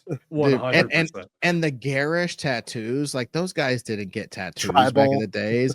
It's just like a freaking like the Silvio shows up. He's got like XXX ass barbed wire ass tribal tattoos on, looking like the Rock and shit. And they're like, oh, look how they massacred my boy. I mean, there's something to be said for like, if even if Silvio doesn't go down that road, like those are the types of people he's consorting with. Like those are the people that he's going to be more and more involved with, or we're going to reveal that he's more and more involved with as whatever this Italian deal starts coming together. So it's like there's room for guys like that, and I would just be curious, like who's a 20-something now that you want to just grease up their hair, stick them in an Ed Hardy t-shirt, and have them play coked out. Like that's what a weird fantasy to have. Who of you just wanted to stick in an Ed Hardy shirt, grease their hair back, and go to town? Tell me right now. I know. Fucking Patrick Schwarzenegger. Oh, I think I don't know if I buy him as Italian, but sure. Yeah, I mean, but that's the thing. That's another thing. The Silvio's like little trying to be gang, not being Italian, and he's like, well, dude, Grandpa had a wasp as his consigliere. I got this guy, and this guy's just slamming 2 energy drinks with all his tribal tattoos on. It's like, no, dude, he went to like big state. that was the college, and he got game.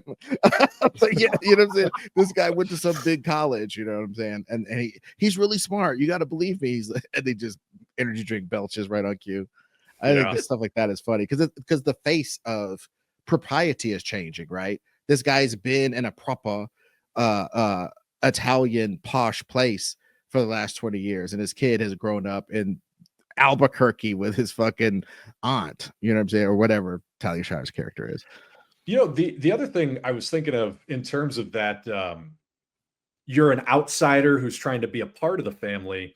If the Tom Hagen role, the guy who's actually level-headed and like knows how to play the game, but is looking at it from an outside perspective, is on the Italian side. I mean, you could have like an Italian immigrant. And so now we're talking either like a Syrian guy or like a North African guy or like somebody that ended up in Italy, played the respectability politics, got into the government, and also, by the way, is now working hand in glove with the Sicilian mafia, you know, and is just trying to keep everything copacetic.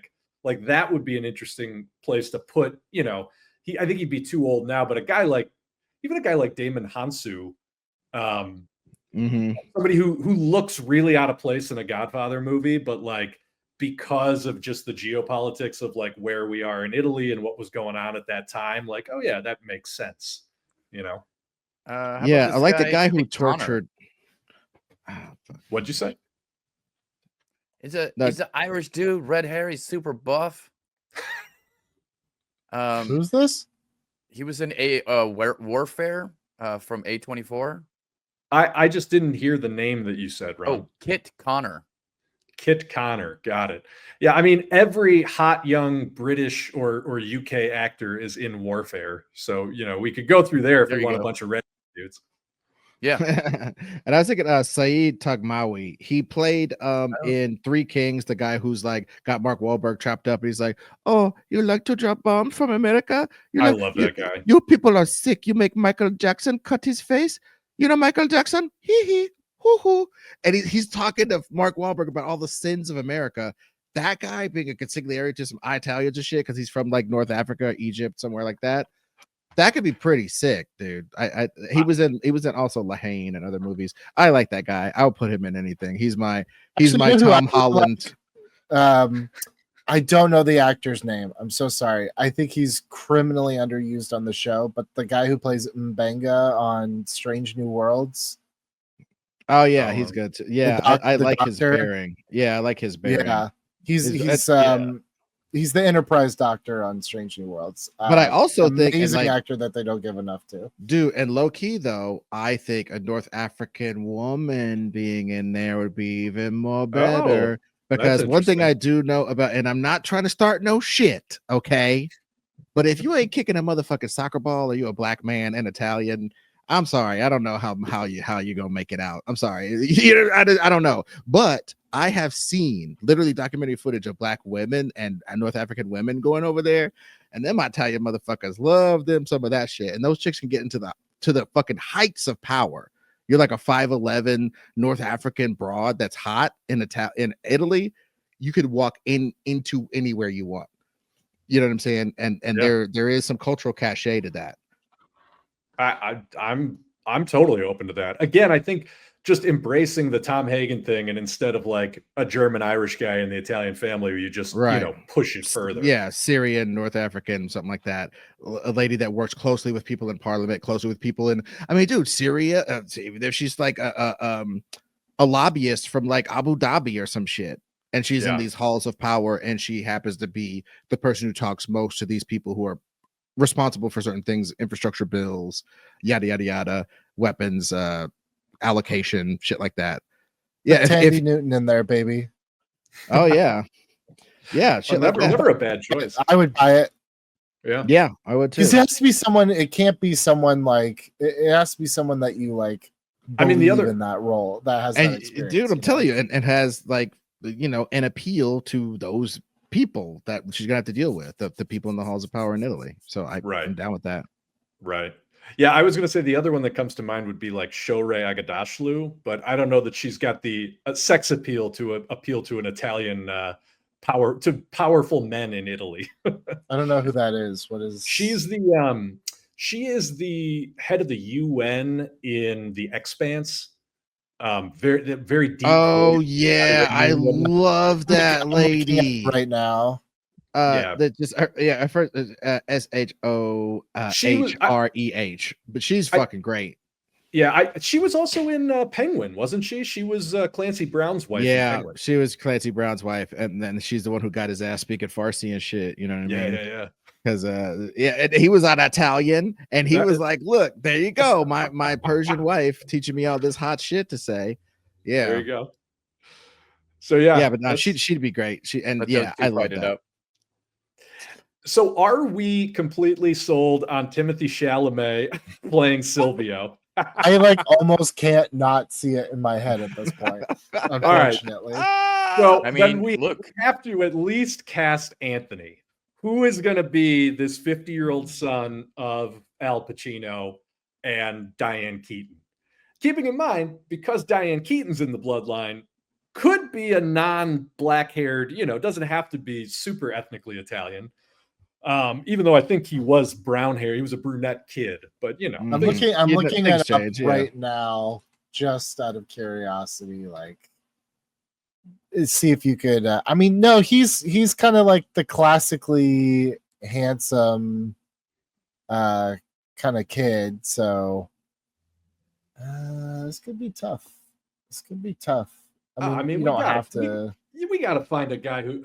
I mean, honestly, I'm tempted to even say Oscar Isaac, but I was going to say like we got to be able to find. What's that?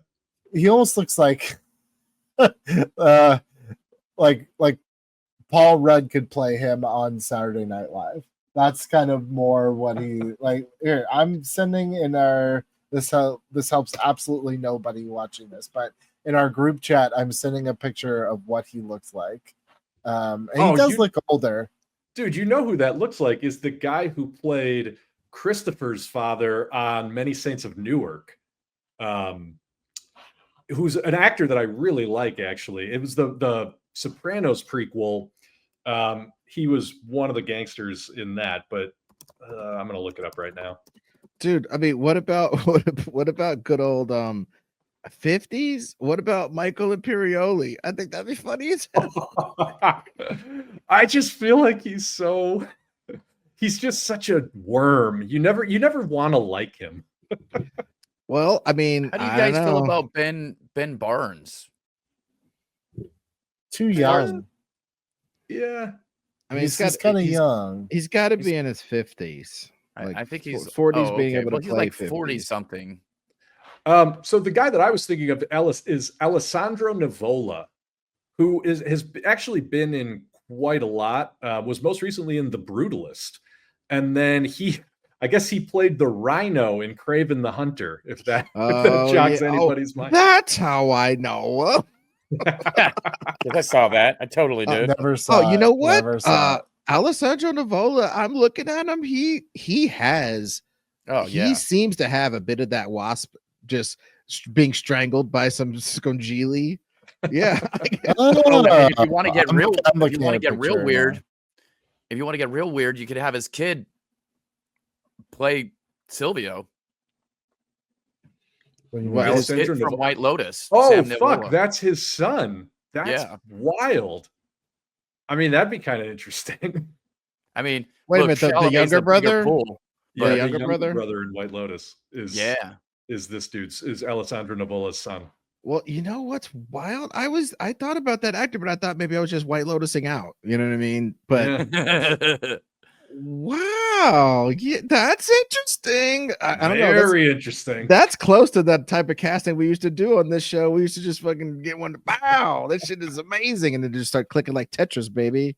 Yeah. That's pretty good. And then like he's like, yeah, me and my son, people told us it was crazy to do the Godfather reboot, but I just knew I was going to spend a lot of time in Italy with my son, so I took it, and now it's a $500 billion movie. This is sounding real Will Smith, Jaden. This could go Hey, man. a whole other way. If you get to do something with your son, you won. LeBron, Will Smith, whoever else, nepotism style. I don't care. You get to do something with your son, you won. Yeah, you get to do something with your son, you won. I mean, the other option here is if we want to cast a big name that could, look great on a poster, is you could go with someone like a Christian Bale, who 100% could sort of bring the intensity and the emotion to this Yes. role that you need. That might be just the way to go. Remember the context of when The Godfather came out. Like Brando was the big name, but then like for the second one, it's not like they stunt casted anybody, in 2 or 3, really. Like Andy Garcia wasn't really anything to write home about in 1990. I agree with that, but I mean, just thinking about the I don't know, the milieu in which we exist today.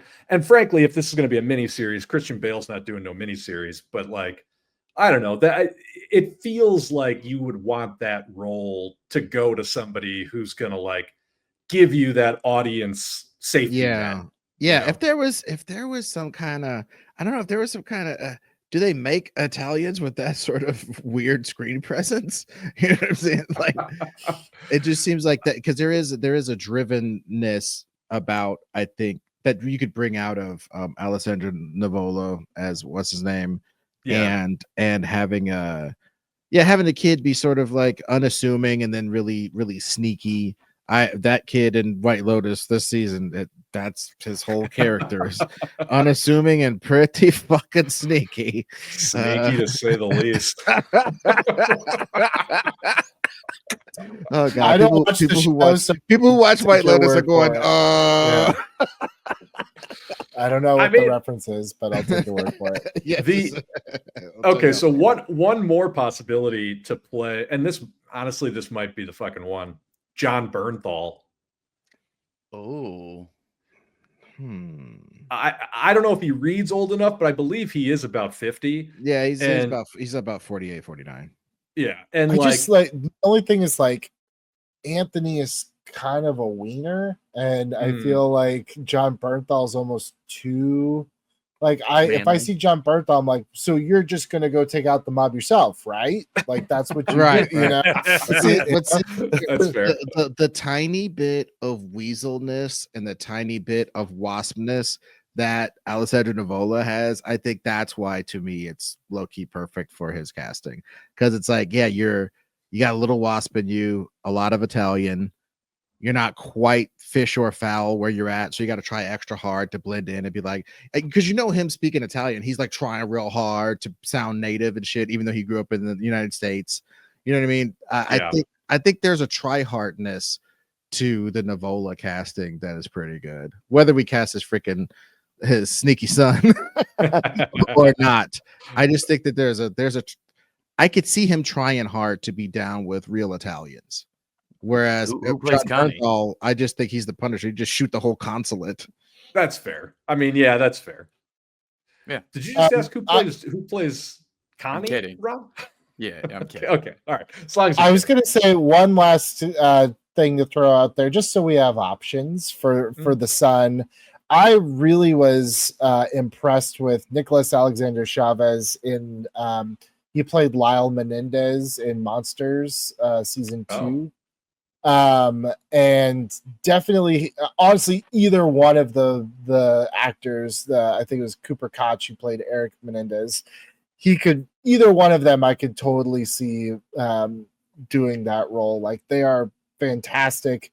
And the Lyle one is just because, like, it was so manipulative that from episode to episode you didn't know whether you were rooting for them or just like disgusted, which is kind of like you need that quality in Silvio, because when that turn happens you have to have your heart kind of broken, you know? Yeah. Yeah. No, I could see. I think for a young Silvio, because we don't even know what kind of woman, you know what I'm saying, that Oh yeah. That he and, married, you know, right?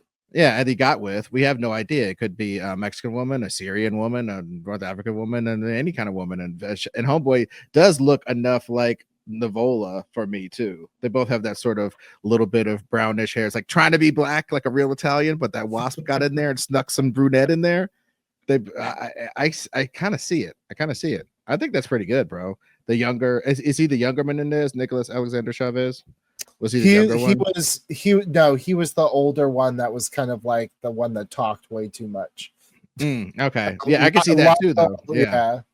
But Eric was also the one that did that whole episode with just him and the lawyer, and it was 30 minutes, no break. I think it was a oneer of just him telling his story, and if he doesn't win an Emmy, then that whole thing's good. I have not watched that series, so I can't speak to that. But the one thing that came to mind as you were talking about somebody who could play both like charming and innocent and then really twist the knife, Philip Seymour Hoffman's son, Cooper Hoffman. I don't know that he looks the part, so I'll get that out of the way. But I would be interested to see if he could pull that turn off, because he's impressed me in everything I've seen him in so far. It's just nothing I've seen him in has required him to act his ass off in the way that I think we would be asking somebody to act his ass off. But I just want to see if he's got that element of his dad in him. Yeah, I've only if seen we make him his in, mom Licorice Irish, Pizza. Yeah. If we make his mom Irish, I'll co-sign. We'll just have to. I mean, shit, but he's only 1/4 Michael at that point. It's like, he's got Kay in there. Yeah, he's got an Irish mom. Sure. Yep. And I think that'd be interesting too, because he comes over there. There's just all these dark-haired Italians who are like looking at him. It's like, hey, aren't you from the North? It's like, no, North Philadelphia, born and raised. Honestly, the more I think about it, I kind of love if Silvio is way less Italian, because it just makes Connie's story, like, she's got to be so bitter. Like, how could you call yourself a Corleone? You're not full-blooded Italian, and yet you are like the heir apparent. That disgusts me. So I'm going to use you to get what I want, you know? Mm-hmm. Hey, look, as long as Connie gets it in the end, I think I'm okay. See, I think I want her to pyrrhically win, like, yes, on some wild, like, watching it burn, like homeboys deposed from the consulate, and that evidence rose against him that he voted with all the Italian mobsters and all these different things, and he gets deposed, and then Silvio's there left in the ashes with his powerful mom again, or I mean his powerful like mom figure, because maybe his mom's dead or whatever, and she raised him because they're foster home, whatever. Yeah, and then she's got this young boy who was all the way out, but got pulled back in. And that's stuff, I think Connie prevailing in whatever Pyrrhic way it might be is the ultimate sort of fuck you back to Michael, because this whole thing started because Michael decided he needed to kill her fucking husband, and ever since then, like, that has come back to bite Michael in the ass. Like, you can't make that decision and have it go down smooth. And like Godfather 2 drove that home. Godfather 3 drove that home. I feel like we just need to drive that home one more time just to keep it in continuity with The Godfather. Like, yeah, Connie's the one who's still on top, even as she, descends into senescence.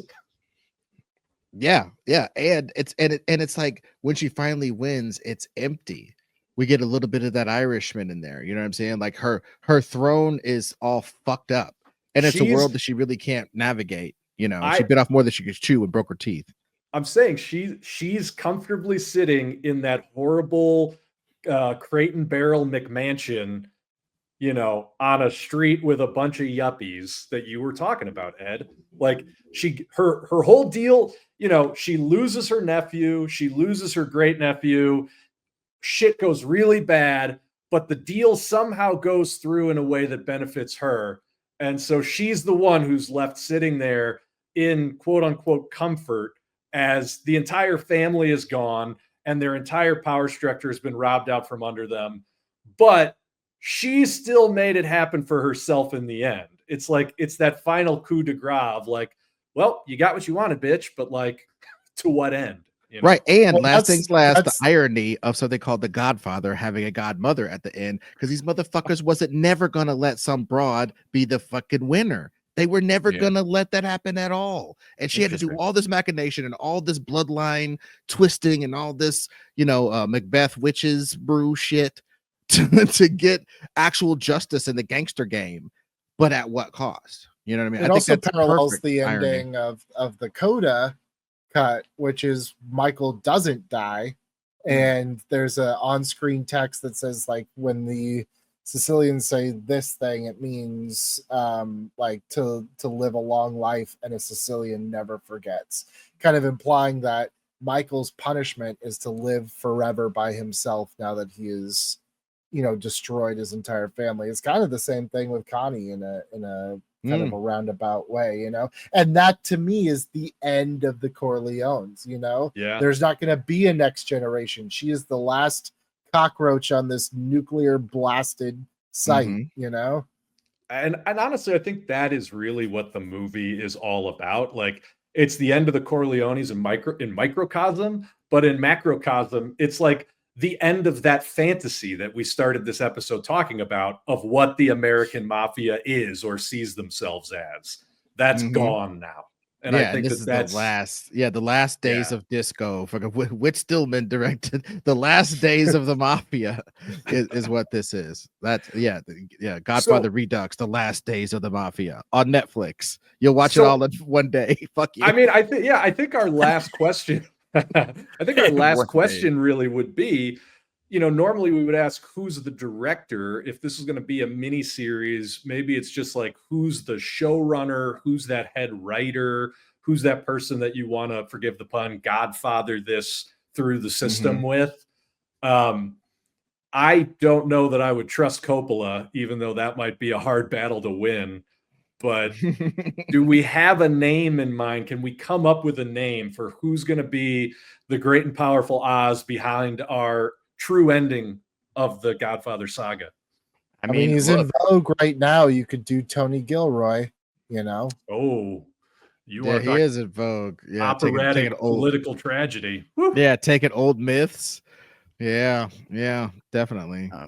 The other one is the lady who ran Penguin, Lauren LaFranc. Yeah, sure. I think she rocks too. I think she rocks too in regards to crime stuff. And like, just she didn't get a chance to do her girl Godfather thing, really. It was sort of truncated into Penguin. I feel like if she, in a world where she didn't do Penguin, I think she would love to do this because of the themes involved, the people rising up in the criminal ranks. But I think she was more into that than any sort of Penguin versus Batman bullshit, See, interestingly, I found, and look, I thought Penguin rocked. I thought she killed it on Penguin. I found their portrayal of the mafia family politics the least compelling part of Penguin. No, you're right. That was the least compelling part. What about Taylor Sheridan? Oh, I mean, here's the problem. He'd have to insert some sort of fucking conservative message deep in the DNA of this thing, and I'm just not down with that. True. Yeah, just to go to Connie's house. She's on a horse on the ranch. She's like, "Oh, I've been owning this homestead since 1923." Like, wait, that's not true. But it's spiritually true. You know what I mean? And she spits into a spittoon. Just But really no. like Lioness, but No, I mean, look, Taylor Sheridan is a fucking genius, and like some of his TV work is stronger than others, but Taylor Sheridan has my eternal respect on the strength of Hell or High Water, that movie that he did alone, like just a masterpiece. No, yeah. Uh, I mean, I agree with that. I think if there was any sort of quasi-ethnic, not even minority or no shit, quasi-ethnic stuff to Taylor Sheridan, like if he had a Mexican mama or something, I would trust him more. But he's just goddamn, this motherfucker's made out of cornflakes, dude. there's like an Enya over the Sheridan. Shut it down. But you know what I'm saying? It's just like this dude. Yeah. He's like, he's Yeah, made. didn't even know you could eat cornflakes with mayo, did you? No. he's made of amber waves of grain. Is what this guy's made. that's how white bread he is. He was made from the amber waves of grain. So just somebody less white than that, I would be all aboard for What it. was your first guy again? Oh, Tony first, Gilroy. I also think whoever. So I don't watch some of these series. All right, here's a weird one, and this is not from a series, but you can vamp while I throw this out there. She has not done a lot of work in TV, but she is very aware of like European politics, and that is writer-director of The Substance, Coralie Farge, who is a French filmmaker who has a very sort of unique and uncompromising vision of her work, and who I think could toe the line between like the heartfelt and sort of the operatic tragedy of what we're going for here. This might be too straight edge for her. This might be too middle of the road because she is very out there. But just in terms of somebody who could give this sort of both the emotional panache and the visual panache that it would demand, I think that's an interesting choice. That is interesting. I like that. I mean, The is it Substance too hacked definitely to just- blew a lot of people away. So I mean, it's you know. amazing. I think it is.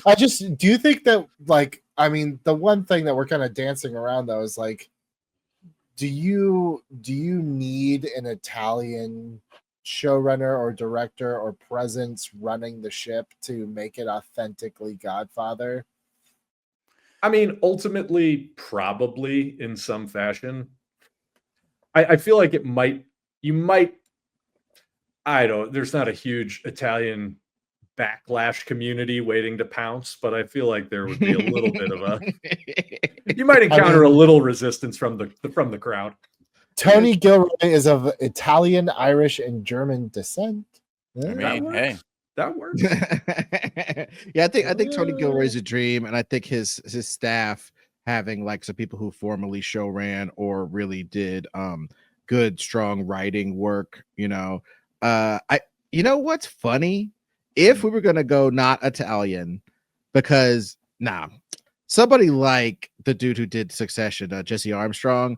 I feel like if there was a world where we could get a thing of like somebody like Jesse Armstrong, maybe not him, but somebody like him with that sort of structure and dialogue and like the ability to display when people are fighting over power, how interesting that can be and how cool the lives of some of these Richie Riches are. I think that he's got it. And then put like, somebody Italian. How about him and David Chase together, the guy who actually ran The Sopranos? I mean, is that too hack? A little, but I don't mind it. For the purposes of marketing, that's not bad. Like, because then they could both take half of it. Like, it wouldn't be such a big task.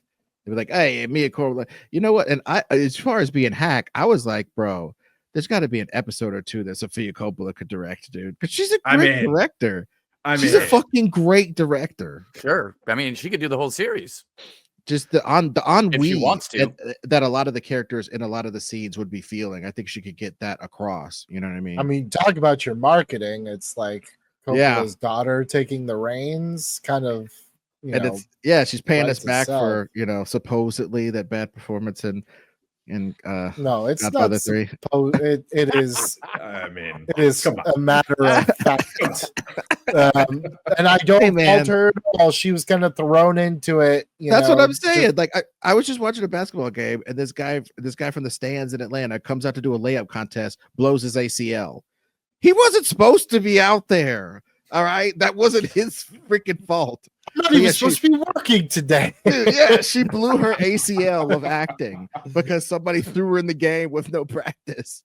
I mean, I do kind of hope that like whatever story, or not whatever story, we can't help the story, but I would hope that the presence of Mary and that death kind of looms large over the series. I'm not saying you need, gratuitous flashbacks or anything, but I would hope like that was kind of, in some respects, that was kind of the end of that Corleone family. Like I think Vincent, we can all kind of fan cast in our head that Vincent maybe tried to kind of run the family for a few more years, but it was really that incident that I think kind of ended Michael for sure. It ended any chance of a relationship with the family. So it would kind of be cool to have Sofia Coppola almost like without reprising the role, still coming in and kind of like making that character have an impact however many years later.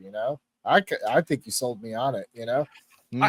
I also think that there's the one thing as I start to think about like who should showrun this thing is like, you don't want this to look and feel like other TV. You know what I mean? And I think that was, even talking about Jesse Armstrong, like one of the interesting things about Succession was that they had like that pseudo documentary camera work that went along really well with sort of the improvisational take on the dialogue.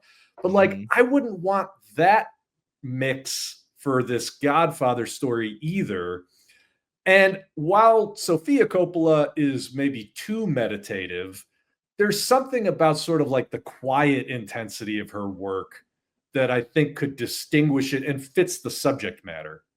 You know what I mean? Dude, Like, I think if we got her to do it and even make a cameo as that girl, I think she's dead. Oh, she's dead. Yeah, you're right. Yeah. Ah, fuck. But it could be a that girl's flashback. ghost. It could be a ghost or, We got a force ghost. They shot me because I was a bad actor. and on top of that, she's a force ghost in Gold Rush. Boom. Boom. Yeah. My ghost powers tell me where the gold is so you can sell to the Saudis. But yeah, I think, you know what, given the fact that we are in 2028 and Warner Brothers has bought Paramount to give us this job, I think we could get Sofia Coppola. I think we could. I think it'd be an interesting thing, and to have her dad like supposedly executive producer, but realistically he just puts a stamp on it so that we could market it to the old men who respect the original thing. He's just on set making marinara sauce for the casting crew. And last things last, I think it's a family, like the more we've talked about this, the family aspect of like people going their own wayward way. I'm quite sure that maybe Francis wanted her to be a different sort of filmmaker, or maybe not even be a filmmaker, and now she's this weird filmmaker, and he's like probably really proud of that, and he tries to like compete with her, but he's like lost it now, which a lot of the old gangsters have done with the new gang. There's a lot of metaphors in there that there's a lot of meta textual narrative to them working together on a Godfather miniseries for Netflix or Paramount Plus, which we bought. Babe, how dare you? Now it's Max Mount Plus. Exactly. Max Mount. How dare you, Netflix? Look, I love that you guys think. I love that you guys think Disney isn't going to buy everything by 2028. Get the fuck out of here. Maxney Mount Plus. That's it. You know what's going to kick our ass in the box office? Spider-Man versus Batman versus Jurassic Park versus Teletubbies. It's going to rock our shit at the box office. That's why maybe that's the topic for our next episode, because for this one, gentlemen, I am ready to say we have achieved reboot. We have got a Max certified Sofia Coppola Godfathered reboot of The Godfather, picking up in the early 2000s, where Anthony Corleone, the son of Michael Corleone, has found himself working as a bureaucrat in Italy, strained relationship with his son Silvio, who ends up in the United States where he reconnects with his great aunt Connie, who pulls him into the lifestyle. He shows back up to reconnect with his father in Italy. We think it's under the auspices of mending a strained relationship, but no, not really. He's trying to get involved in dirty Italian politics at a time when Italian politics was occupied by Berlusconi, who had mob ties, who was very corrupt, who was pushing towards a fascist government, and was also supporting the war on terror. So there's all kinds of interesting plot threads to pull to give it that sort of historic time and place that all the other Godfather movies have had. We're talking probably Alessandro Nivola playing the older Anthony Corleone. We're talking maybe Cooper Hoffman, maybe Timothée Chalamet, maybe Sam Nivola playing the young Silvio Corleone. And of course, with Talia Shire making it a full family affair for the Coppola family, coming back to reprise her role as Connie, if only in a cameo. There was a lot more. You watched the episode. I'm just giving you the final rundown. Gentlemen, anything else? Something with gold. Something with gold. We'll figure it out later. We've decided that there's going to be some dirty deal getting done where, because nobody wants traceable cash and Bitcoin hasn't been invented circa 2004, 2005, they want to get paid in gold. Maybe it's the Saudis, maybe it's the mob, maybe it's somebody else that we haven't even talked about. But somewhere, possibly even before the start of the series, Silvio robs a gold shipment, and that ends up part of the deal in Italy. So there we go. We've got the Gold Rush tie-in for our boss, our new boss, Hollywood genius, David Zaslav. And you forgot the most important part. We Go. close the loop on the Corleone saga.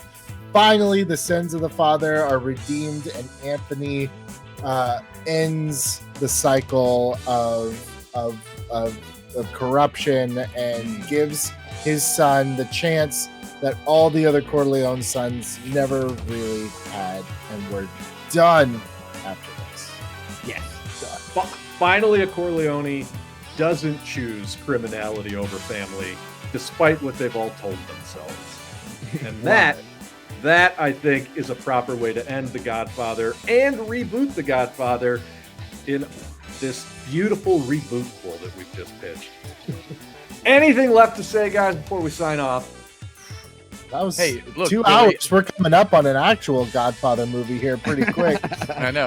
Billy, I got to say, one of the things that Billy had talked about when we were talk about coming back to doing this was we got to do stuff that's hard and that we said we wouldn't do before. Like, oh, let's not do this. And I think it was the best choice. This was fun.